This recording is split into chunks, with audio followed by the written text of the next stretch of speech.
Y vamos a comenzar en la primera cita bíblica de esta noche, que se encuentra en el Evangelio de San Mateo, en el capítulo 28, versículos muy conocidos por nosotros, que es versículos del 16 al 20. Lo voy a poner acá. San Mateo, capítulo 28, versículos del 16 al 20. No se puede perder. ¿Sabe por qué? Porque el Evangelio de San Mateo es el primer libro del Nuevo Testamento. No se preocupe que eso lo vamos a aprender durante el curso, pero ahorita estoy dando lo que es la introducción para que tengamos un panorama más claro. Porque es importante que nosotros debemos de conocer la Escritura. Yo sé que muchos conocen la Escritura, pero vamos a ir subiendo de nivel a nivel hasta que conozcamos plenamente la Escritura. ¿Cuáles son los libros que componen la Biblia? ¿Cuáles son los libros del Antiguo Testamento, del Nuevo Testamento? ¿Cómo se dividen los libros del Nuevo Testamento? Puede sonar un trabalengua, un mundo nuevo a lo mejor para usted, pero créame que es más sencillo de lo que usted pueda creer. Entonces, Evangelio de San Mateo, capítulo 28, versículos del 16 al 20. Si no lo tiene, no se preocupe, simplemente escuchemos lo que dice. Por su parte, los 11 discípulos partieron para Galilea. ¿Para dónde partieron? ¿Para dónde partieron? ¿Y quiénes eran los que partieron para Galilea? ¿Y cuántos eran? Muy importante. ¿Cuántos? ¿Cuántos había elegido nuestro Señor Jesucristo para que estuvieran con Él durante 3 años? Pero ¿por qué son 11? Porque recordemos que Judas, el Iscariote, se dio jaque mate él solo, es decir, se ahorcó porque vendió a nuestro Señor Jesucristo. Entonces, ¿por qué no eran 12? Porque se había suicidado lo que era Judas Iscariote. Ahora sigamos leyendo. Al monte que Jesús les había indicado. Cuando vieron a Jesús, se postraron ante Él, aunque algunos todavía dudaban. Jesús se acercó y les dijo así: me ha sido dada toda autoridad en el cielo y en la tierra. Versículo 19, que es conocido por nosotros. Vayan pues, hagan que todos los pueblos sean mis discípulos. Que sean mis discípulos. Ahí nos vamos a detener un rato. Mis discípulos. Hay una diferencia entre ser creyente y discípulo. Hay una gran diferencia entre ser creyente y discípulo. Nuestro Señor Jesucristo nos manda a que los pueblos sean sus creyentes o sus discípulos. Aquí no lo estoy diciendo, lo está diciendo nuestro Señor Jesucristo. ¿Quién cree en Jesucristo nuestro Señor? Amén. Pero también tenemos que creer lo que Él dice. Y Él dice que todos los pueblos sean mis discípulos. No está diciendo creyente. La semana pasada, si más no recuerdo, yo mencioné que dije que la iglesia está llena de creyentes. Vamos a poner aquí con ese, creyentes. Pero el Señor Jesús no mandó a la iglesia a evangelizar para ser creyentes, sino para ser discípulos. ¿Cuál es la diferencia? Todo discípulo es creyente, pero no todo creyente es discípulo. Suena trabalengua, pero le quedó muy alta la filosofía, ¿no? Vamos a repetir. Todo discípulo es creyente, pero no todo creyente es discípulo. ¿Cuál es la diferencia? Muchos creen solamente en nuestro Señor Jesucristo. Esto es importante para nosotros los cristianos, sí, porque todo comienza por comenzar a creer. Porque sin fe nadie se acerca a Dios. Entonces todos comenzamos como creyentes. Pero cada creyente tiene que tener una transición. Tiene que convertirse en ¿qué? En discípulo. ¿Y qué es un discípulo? Porque si Jesucristo me manda a ser discípulos, ¿qué es un discípulo? ¿Quién me puede decir qué es un discípulo? El que hace la voluntad de Dios. ¿Qué más? Gracias, hermano. ¿Qué más?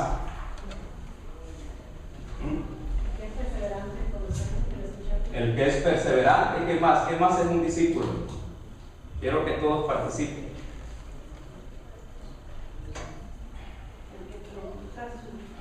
Bien, el que predica, muy bien. Es un seguidor de Jesús. Muy bien. Un discípulo es un seguidor de Jesús. Pero ¿cómo va a ser un seguidor de Jesús? El seguidor de Jesús es aquel que cree en Jesucristo. ¿Quién cree en Jesucristo? Levante la mano. Muy bien, es un creyente. Y todo discípulo es un creyente. Pero aparte de ser creyente, el discípulo es aquel que acepta la enseñanza de nuestro Señor Jesucristo. Y aparte de creer, aparte de ser instruido en la voluntad de Dios, el discípulo es aquel que comparte el mensaje con otras personas para que se conviertan en discípulos ¿de quién? De Cristo. Nosotros no estamos aquí para ser creyentes, porque esa no es la voluntad de Dios. La voluntad de Dios es que creamos en Él, pero luego nos convirtamos en discípulos. ¿Por cuánto tiempo Jesucristo estuvo catequizando, enseñando a los 12 discípulos, que luego recibieron el nombre de apóstoles? ¿Por cuánto tiempo? Aproximadamente por 3 años. Cristo no los envió a enseñar de un día para otro, sino que tuvieron que pasar un proceso. ¿Estamos claros? Sigamos leyendo. Bautícenlos en el nombre del Padre y del Hijo y del Espíritu Santo, y enséñeles a cumplir todo lo que yo les he encomendado a ustedes. Palabra del Señor. Cristo nos manda o mandó a los primeros 11 apóstoles a enseñar, porque un discípulo se convierte en discípulo cuando comienza a aprender más. ¿Sobre quién? Sobre Dios. ¿Qué es lo que vamos a estar haciendo durante estas 5 semanas? Aprendiendo, catequizando, profundizando en la palabra de Dios. ¿Cuál es la herramienta principal de un dentista? ¿A cuánto le gusta ir al dentista? Aquel taladro, ¿no? Solamente escuchar ese ruido como que nos duele las muelas, ¿no? Imagínense un dentista que diga yo soy dentista, pero no tiene su herramienta principal, el taladro. Imagínense que diga soy dentista y no sabe utilizar el taladro. Imagínense a un bombero que no sepa apagar fuegos. Podemos llamarle un bombero. Su herramienta principal, apagar fuego. Tiene que aprender a tener una buena condición física. ¿Y cuál es la herramienta principal de un bombero? El camión, donde tiene agua por dentro y luego tiene una manguera. ¿Y para qué sirve eso? Para apagar fuego. En otras palabras, para que me entiendan, no puede haber un discípulo pleno si no conoce su herramienta principal. ¿Y cuál es esa herramienta principal? La palabra de Dios. En este momento no se tiene que sentir regañado, no se tiene que sentir juzgado, no va por ahí. Lo que tiene que sentirse es motivado, porque es lo que venimos a hacer acá, aprender más sobre quién, sobre Dios, porque Dios nos manda a discipular, a enseñar. Ahora yo le quiero hacer una pregunta. ¿Los apóstoles fueron obedientes a nuestro Señor Jesucristo? ¿Sí o no? Sí. ¿Cómo podemos saber si fueron obedientes a nuestro Señor Jesucristo? Muy bien, porque dieron hasta su vida por Él. Pero le voy a decir por qué específicamente. Vamos a ir a la segunda cita bíblica.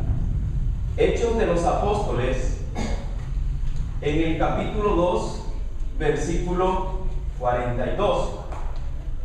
Hechos de los Apóstoles, en el capítulo 2, versículo 42.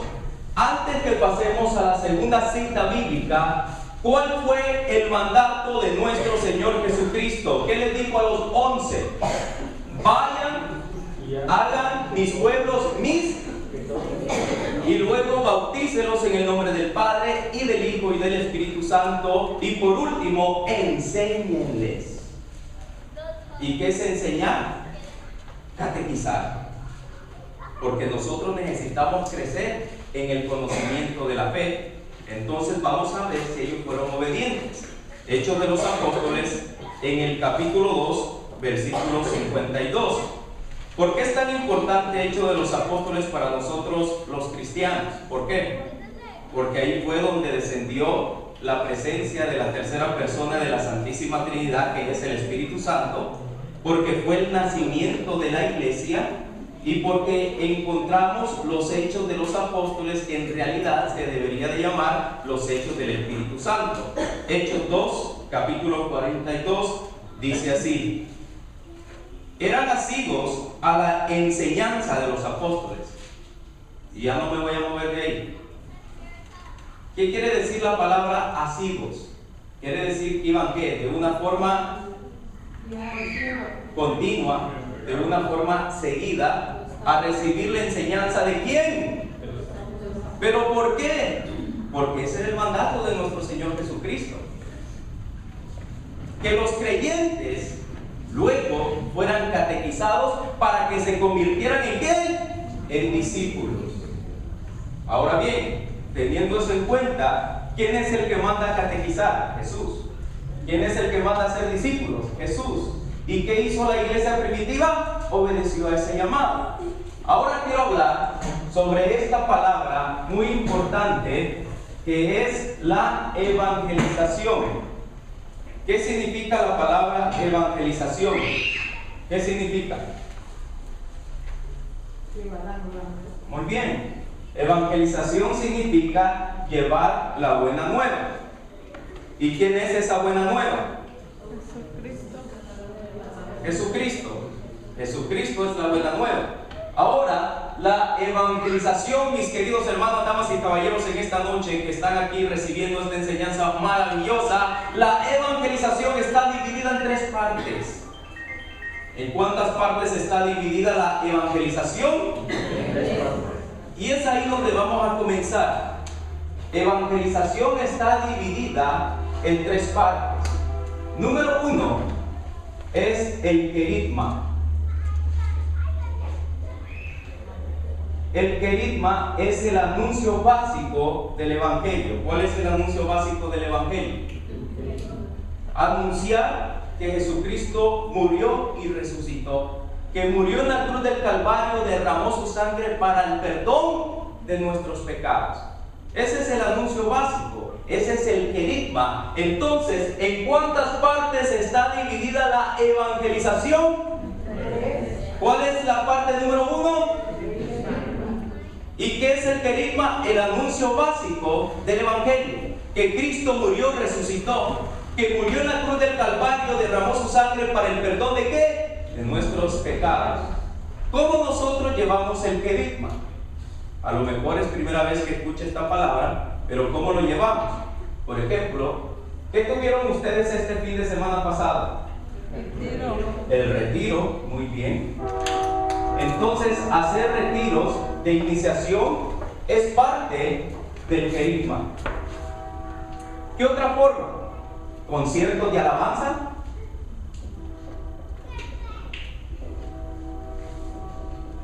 ¿Qué más?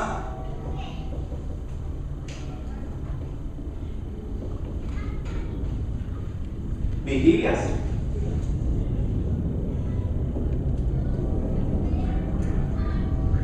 Todo esto, los retiros, los conciertos de alabanza, las vigilias, tienen un sentido. ¿Y sabe cuál es ese sentido? Anunciar a Cristo. ¿Y para qué anunciamos a Cristo? Para que la gente tenga un encuentro con el resucitado. ¿Cuántos de ustedes llegaron a la iglesia, aparte de ir a misa, pero cuántos de ustedes tuvieron un encuentro con nuestro Señor Jesucristo por medio de un retiro? ¿Puede levantar la mano? Muy bien.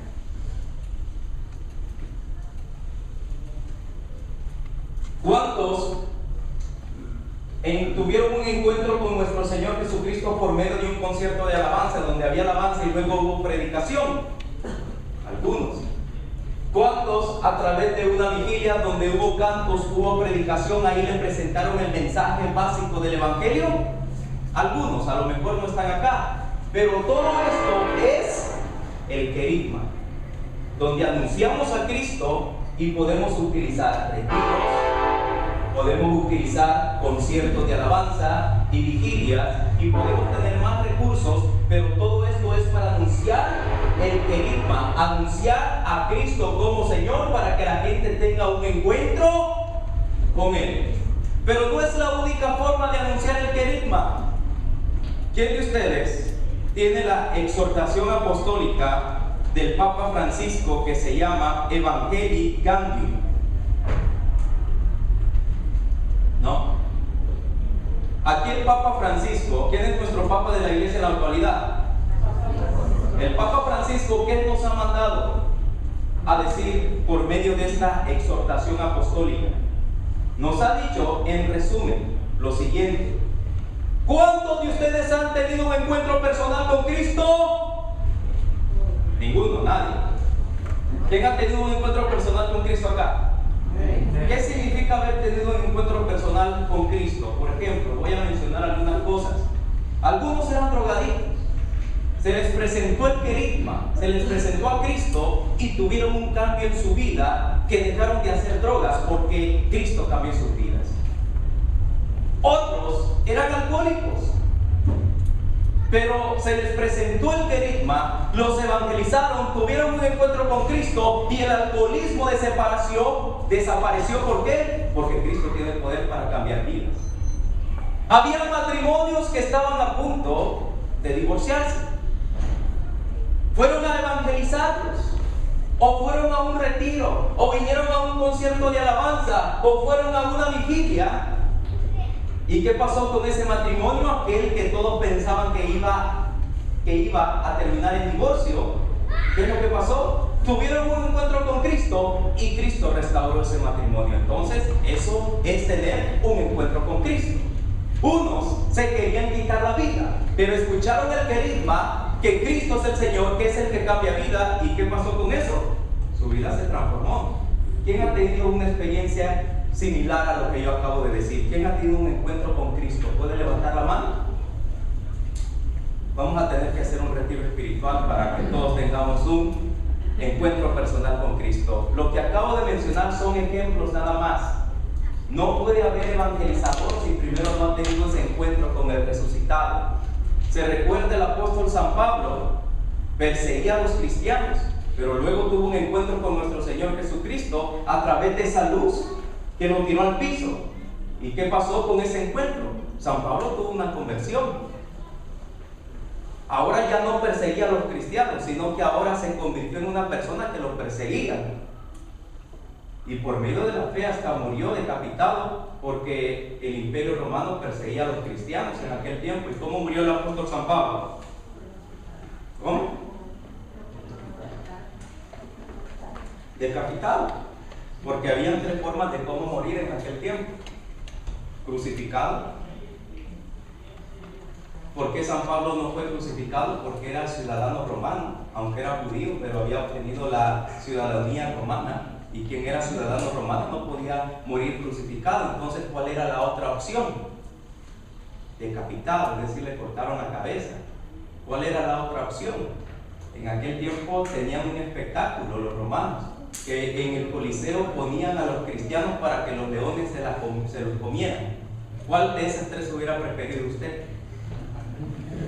Ninguna, ¿verdad? O sea, que estamos bendecidos hoy.